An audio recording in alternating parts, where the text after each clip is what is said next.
স্বামীর অসুস্থতার কারণে স্বামীর পাশে থাকার জন্য আমরা এই জামিন আবেদনটি করেছিলাম।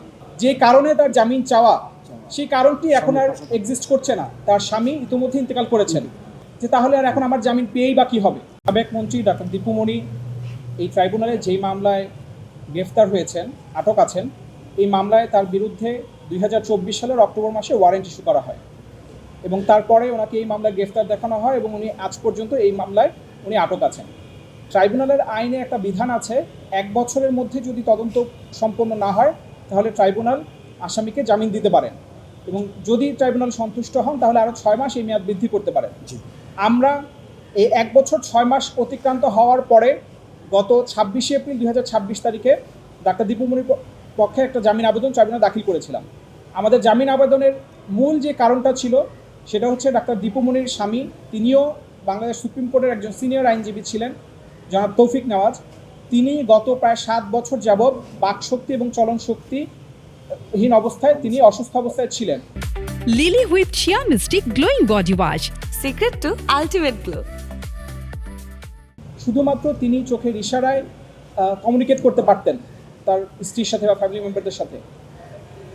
স্বামীর অসুস্থতার কারণে স্বামীর পাশে থাকার জন্য আমরা এই জামিন আবেদনটি করেছিলাম এবং এই ট্রাইব্যুনালে গত যে তারিখ ধার্য ছিল এই মামলার, তখন ডাক্তার দীপু মনি ট্রাইব্যুনালে যেটা বলেছেন, ট্রাইব্যুনাল তখন আমাদের জামিন আবেদন শুনানির পরে বলেছিলেন যে বাসায় গিয়ে কী করবেন, কিন্তু দেখা গেল গত 18ই আগস্ট তার স্বামী ব্যারিস্টার তৌফিক নেওয়াজ তিনি ইন্তেকাল করেছেন।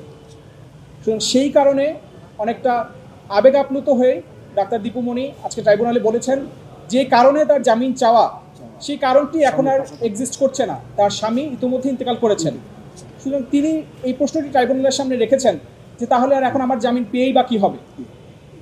আপনাদের সামনে আরেকটু উল্লেখ করতে চাই, গত বছর এপ্রিল মাসে 2025-এর 30শে এপ্রিল আমরা এই ট্রাইব্যুনালে ডাক্তার দীপু মনিকে প্যারোলে মুক্তির জন্য একটি আবেদন করেছিলাম।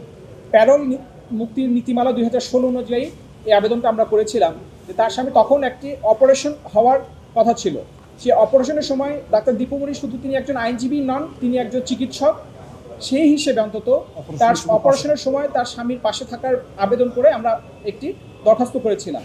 সেই দরখাস্তটিও তখন ট্রাইব্যুনাল মঞ্জুর করেননি। সুতরাং এখন পরবর্তীতে তার স্বামী মারা যাওয়ায় এই জামিন আবেদনের আসলে যেই গ্রাউন্ড ছিল আমাদের, সেই গ্রাউন্ডটা এখন আর নেই।